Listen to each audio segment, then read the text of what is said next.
So that means even though there is a deal between the salesman and the customer, they could not get it financed because the banks say no to the dealerships. And so it is a wholesale problem. And another thing which I want to mention here is why not we go a little bit more aggressively and a little bit more and enlarge the programs which FDR did. And if it is not for FDR, you know, the country would be, I don't know where it would And so essentially what you believe we have to do is to build on the New Deal, you see, and not to come up with something that is different, but to simply expand what has happened. It's a lot more than the New Deal of FDR. And so a lot more credit should be available, a lot more. And you should not, see, unfortunate thing in the early period was even the inflation. The prices have gone up, you know, because number of these major manufacturing industries in this country are oligopolies. That means only few companies control the major share of the industries. So that means they are not going down in prices even though there isn't enough demand for their products. So whoever buys that, they are going to pay this high price, which automatically creates. In other words, there's no competition. Is that what we're saying? There is no competition. Unfortunately, our country, of course, we always say we are always very proud of our economic system, which is the capitalistic society where individual freedom and all that. But the thing is, at the same time, when these few companies are manipulating or holding the price lines a lot higher than what the people can afford to pay, which causes enormous amount of inflation.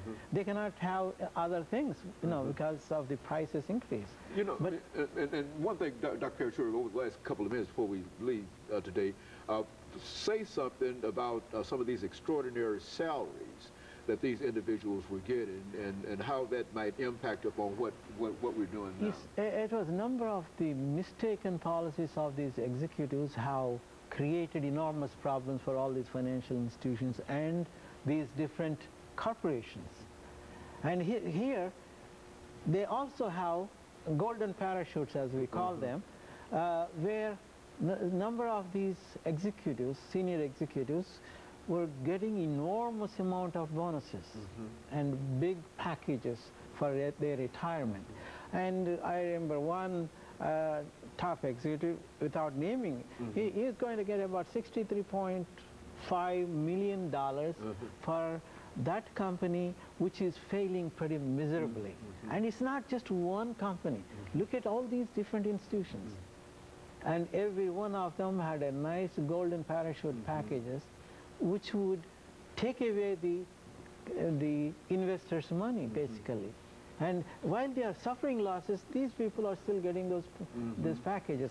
And that's why in this particular program, of this bailout program, one of the most important things is they have put a clause, especially to the bankers, for example. They have said, look, you cannot give any of these golden parachutes, you do not have to honor them, because they were the ones who messed up these companies.